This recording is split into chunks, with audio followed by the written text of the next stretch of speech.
ஸ்வாட் master எங்க season பால் வீரரின் கடைக்குடி சிங்கம் வாங்குவா ஃபுல் வீடியோ போட்டா காப்பரேட் போட்டுறாங்க. சரி இன்னொரு சேனல் ஓப்பன் பண்ணி அதில் உங்களுக்கு ஃபுல் வீடியோ போடலான்னு பார்த்தா அந்த சேனலை மொத்தமாக தூக்கிட்டாங்க.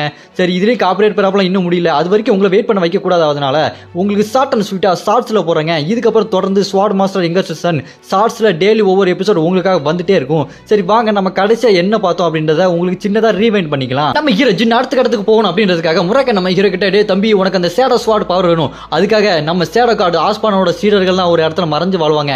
அந்த இடத்துக்கு போய் நீ அவங்க கிட்ட ட்ரைனிங் எடுத்து அந்த சேடஸோட பவர் வாங்குன்னு சொல்ல நம்ம ஹீரோ அதை கேட்டுட்டு அப்படியே தேடி தேடி போய் பார்த்தா அந்த நீர்வாழ் மங்குஸ்தான் உயிர்கள் கிட்ட வழியை கேட்டு அந்த பாலைவனத்தெல்லாம் கடந்து போவான். அங்க பார்த்தா சுப்பனி சப்பனி நம்ம ஹீரோ கிட்ட சண்டை போட்டு அவங்க சாவர மாதிரி ஒரு இல்யூஷனு.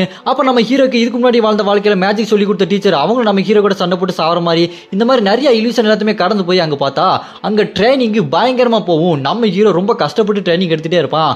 ஒரு கட்டத்துல சாகர நிலைமைக்கு போனதுக்கு அப்புறம் நம்ம ஹீரோவை அவங்களோட ரத்தத்தை கொடுத்தே காப்பாத்திடுவாங்க. நம்ம ஹீரோக்கு புதுசா ஒரு பவர் கிடைச்சிரும். நெஞ்சில அந்த விசனுக்கு நெத்தில வந்த ஸ்டோன் மாதிரி நம்ம ஹீரோக்கு அவங்களுக்கு இருக்க அந்த ஸ்டோன் மாதிரி நெஞ்சில வந்துரும். நம்ம ஹீரோ இப்போ ஓவர் பவர் ஆயிருவான். அப்புறம் நம்ம ஹீரோ தொடர்ந்து சண்டை போட்டு ட்ரைனிங் எடுத்துக்கிட்டே இருப்பான்.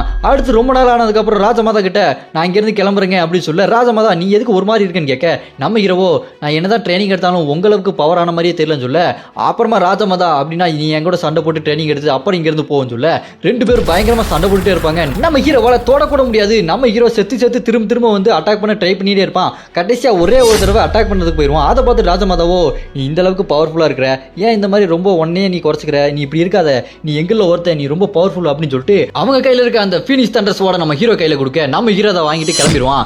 அங்க அப்படி போயிட்டே இருக்கும்போது பார்த்தா வழியில அந்த மங்குஸ்தான் உயிரினம் இருக்கும். அதை பார்த்துட்டு டே இங்க தான் இருக்கீங்களா வாங்கடா ஒன்னா போலாம் அப்படின்னு சொல்ல அதை கேட்டுட்டு அவங்களோ தின்னு வேண்டாம்தா அங்க டைகர் கேள்வி தான் இருப்பானுங்க அவங்க ரொம்ப மொத்தமா தானுங்க அப்படின்னு சொல்ல அதை கேட்டு நம்ம ஹீரோவோ அதெல்லாம் நான் பாத்துக்கிறேன்டா வாங்கடா போலாம்னு சொல்லிட்டு கூட்டு போக அங்க பார்த்தா டைகர் கிளான் டைகர்லாம் பயங்கரமா நிக்க அவனுக்கு அந்த மங்குஸ்தான் உயிரினத்துக்கிட்ட வம்பிடுத்துருவானுங்க. அதை பார்த்து நம்ம ஹீரோவோ டே ஒழுங்கா மன்னிப்பு கேளுங்க சொல்ல அவனுக்கு நம்ம ஹீரோவை அட்டாக் பண்ண வருவானுங்க. நம்ம ஹீரோ ஒரே அடி அங்க இருக்க ஒரு டைகரை போட்டுல அதை பார்த்துட்டு இன்னொரு டைகரோ மன்னிச்சிருக்கப்பா நான் புளியே இல்லை நான் புலி வேஷம் போட்டு வந்திருக்கேன் இந்த தேமையா கிருன்னு ஏதோ ரீல் போலான்னு வந்தையா மன்னிச்சிருக்கையான்னு சொல்லிட்டு அங்கிருந்து அவன் துண்டை காணும் துணியை காணுன்னு ஓடிடுவானுங்க. அப்புறம் நம்ம ஹீரோ அந்த ஜிப்ளு குடும்பம் காம்பஸ் கொடுத்ததுக்காக அங்கே வருவாங்கல்ல அங்கே போகிறதுக்காக நம்ம ஹீரோ மாறுவேடம் போகிறதுக்காக அந்த எலி கிட்ட போய் கேட்க அந்த எலி மாறுவேஷம் போட்டு அனுப்பிக்க நம்ம ஹீரோ ஆள் அடையாளமே தெரியாம போயிடுவாரு.